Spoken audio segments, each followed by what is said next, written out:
They say the Whitmore House is haunted. Some believe Edward Whitmore's ghost still walks those halls.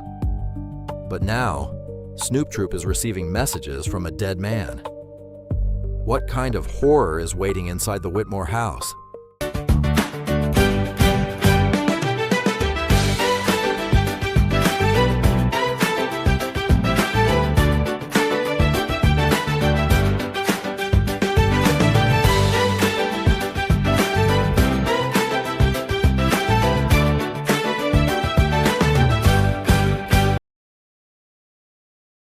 Harbor Point, California. On a quiet spring morning, a small group of gentlemen arrives at the Whitmore House. Like many mornings before, they expect to find Edward Whitmore ready for his usual walk through town. Instead, something feels wrong. The front door is slightly open. One of the windows is shattered. The house is unusually silent. The men exchange uneasy looks before stepping inside. Moments later, a horrified scream echoes through the house. Edward Whitmore is lying motionless on the floor of his study. Someone immediately runs to alert the authorities. Within minutes, word begins spreading across Harbor Point. The most respected man in town has been murdered.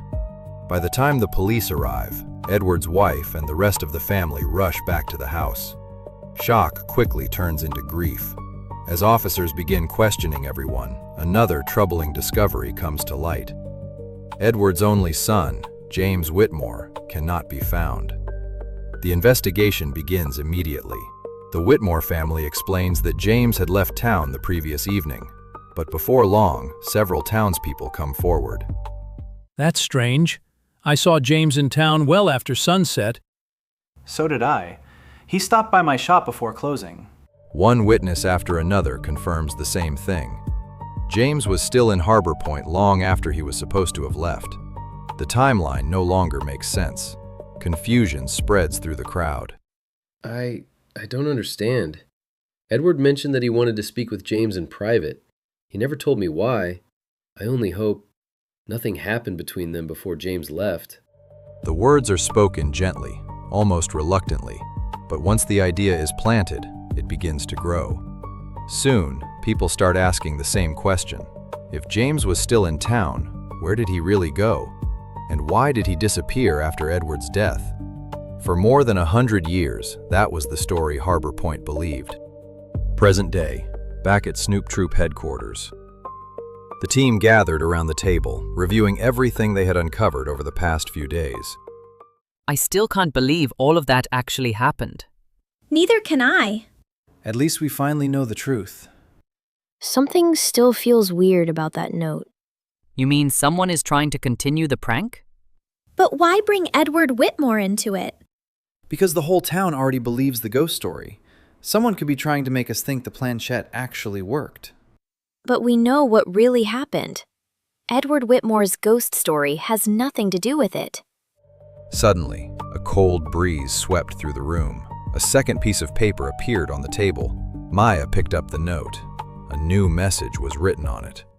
Please listen. Okay, we all saw that, right? Someone's leaving notes without being noticed. There has to be an explanation. I had no idea people still sent notes like this. Texts or calls would have been a lot easier. Maybe it's a prank. People have started noticing our work, so maybe someone is testing us. Good catch. Let's see what they have to say. We'll respond the same way. With a note. Maya took a blank piece of paper and wrote, "You asked for our help. You wanted us to listen. Here we are. Tell us more." She left the note on the table. A few minutes later, a new note appeared. "You have to believe me. James Whitmore was innocent." James. He was Edward Whitmore's son. Yeah, the son who murdered his father and disappeared. Didn't that happen like 100 years ago? And wasn't the case pretty much closed? Except, the person everyone blamed was never punished. And now someone is trying to clear his name. Why? The rest of the Whitmore family left Harbor Point after that. Then who can bring this up now, after all these years? The person sending the notes is calling himself Edward and saying James was innocent. I don't know about you all, but I'm invested. Let's ask more questions. If it's true, then we should treat it like an actual case. Then let's start with the obvious question. How is Edward sending these notes if he's been dead for a century? Maya wrote another note. They waited. A few moments later, a reply appeared. I have tried to communicate for a long time, but I could not reach this world. The planchette created a connection. It allowed me to finally send messages. I tried to speak, but you cannot hear me. For now, this is the only way I can reach you.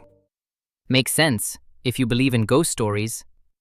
Okay, if I'm supposed to believe we're actually communicating with a spirit, I need solid proof. I agree. And it has to be something that proves this isn't just someone playing a prank on us. He said he tried to communicate before. Maybe he can hear us.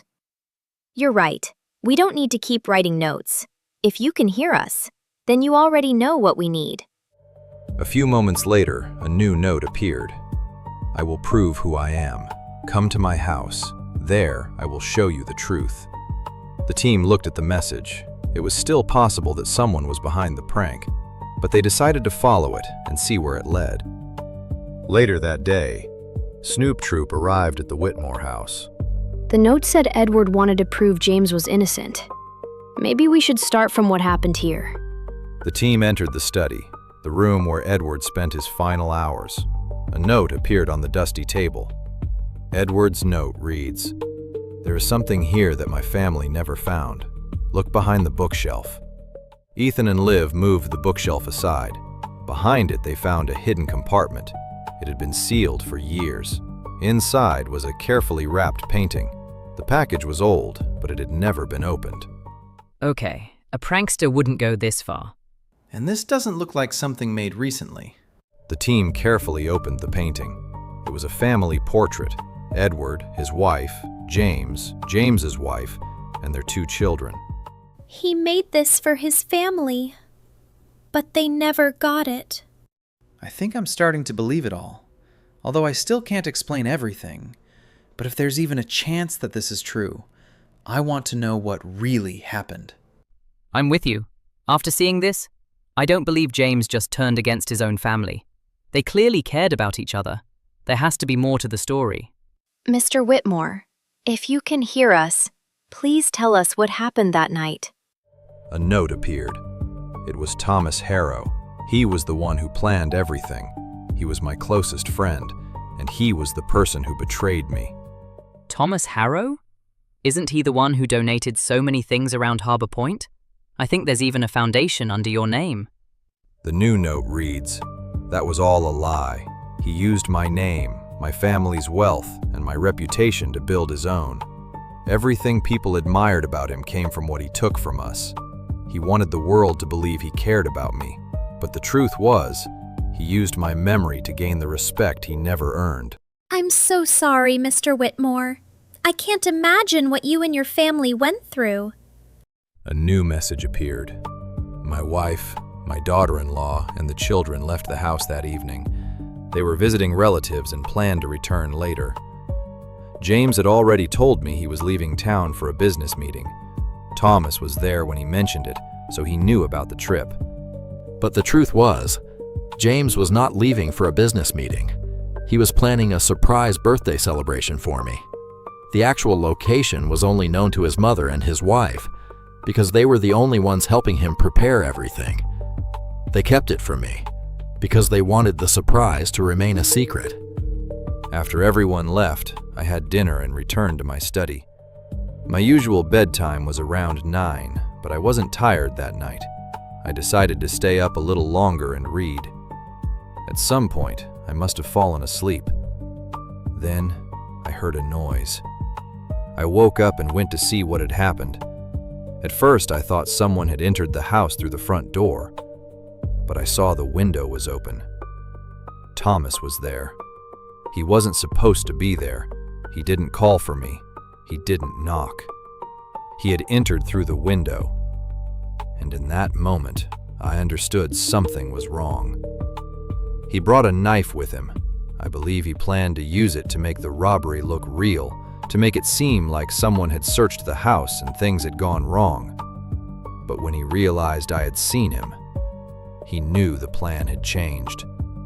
Before I could say anything, he attacked me with the knife and stabbed me multiple times. After that, he took the jewel and everything else he wanted. Before leaving, he scattered a few things around the room. The next morning, my family came home to find me dead. Thomas was already there. And before long, James became the man everyone blamed. They never revealed where James had really gone. They believed it was the only way to protect him. Later, Thomas built his fortune with what he stole from my family and spent the rest of his life hiding behind my name.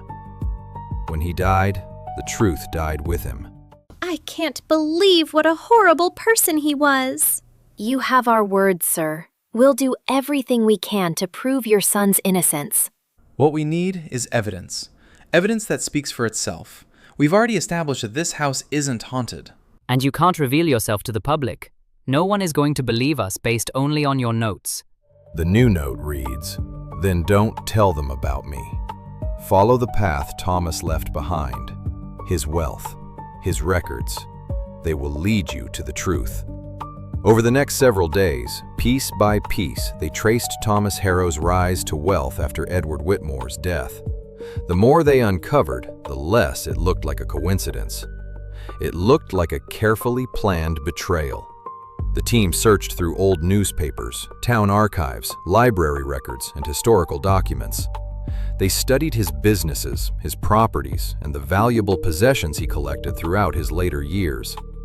Most of his wealth had a clear paper trail, but some items from his personal collection raised questions. They were described as rare family pieces, historical objects, or private acquisitions. Everything appeared legal on the surface, but the deeper the team looked, the more they felt something was missing. Eventually, they discovered that after Thomas Harrow's death, many of his valuable possessions had been preserved as part of his public legacy. Some were transferred through his estate. Others became part of the town's historical collection, including items now held by the local museum. Before taking the next step, the team contacted Mr. Whitmore. They needed more than suspicion. Mr. Whitmore, we found something connected to Thomas's collection. Some of his belongings ended up in the museum. If any of them belong to your family, they could help us prove what really happened. Mr. Whitmore's note reads, "My family had a tradition. On our most valuable belongings, we placed a small mark, a symbol that showed they came from the Whitmore family. What kind of marks? A small W, hidden where only my family would know to look. Sometimes it was engraved into the design itself. Sometimes it was placed in a corner or underneath a piece. To anyone else, it would look like part of the decoration, but we knew what to look for." With this new information, the team prepared before visiting the museum. They brought copies of the old records, reference documents, and small inspection tools to carefully examine the items. With the curator's permission, the team was allowed to inspect Thomas Harrow's collection under supervision.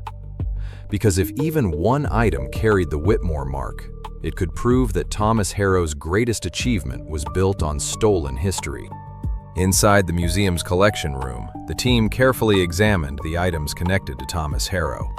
The curator watched as they compared each piece with the old records. At first, everything appeared exactly as the documents described. The dates matched, the descriptions matched. The ownership records looked complete. Then Zoe noticed something.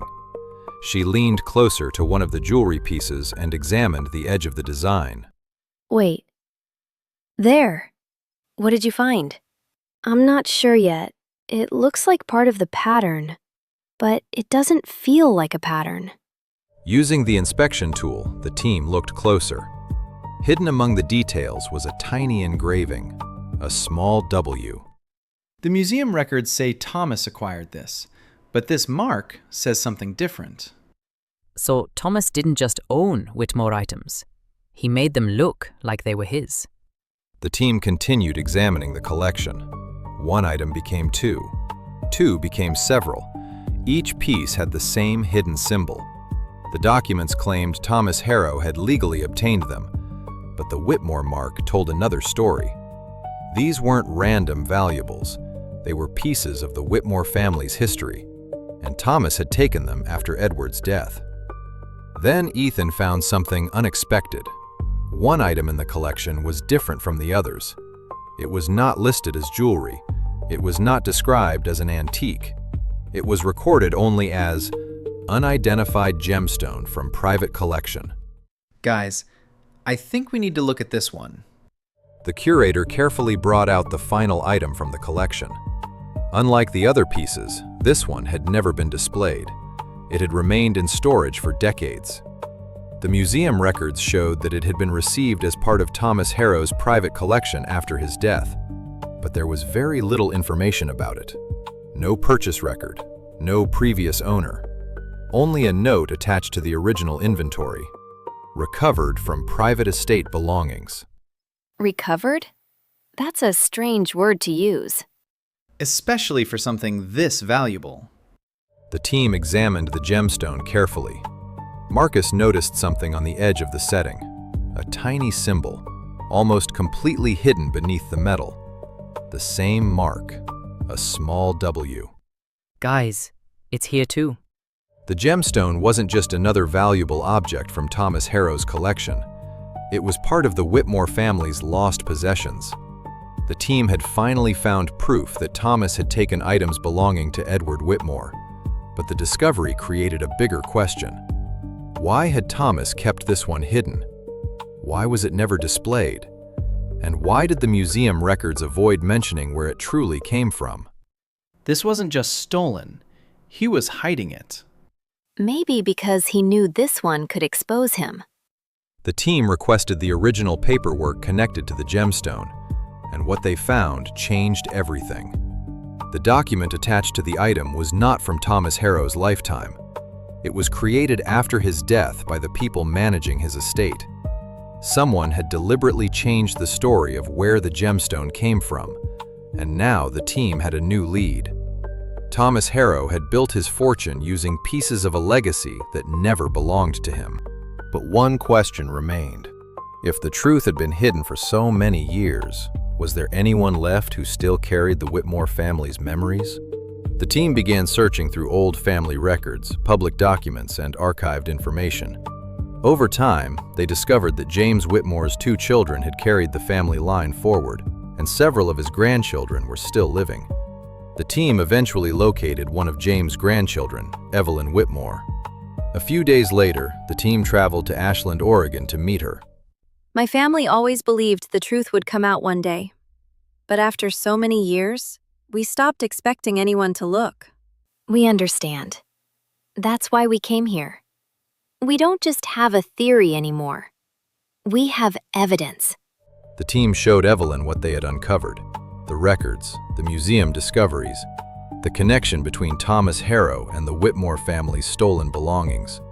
For the first time, Evelyn saw proof that someone else had been responsible for what happened to James. Then she revealed something the team never expected. Her family had kept more than just memories. They had kept James Whitmore's own words, old diaries, letters, and documents that had been passed down through generations, waiting for the day someone would finally ask the right questions. 2 days later, the team returned to Harbor Point with more proof. Working alongside the museum curator, local historians, and the police department, the team carefully organized everything they had uncovered.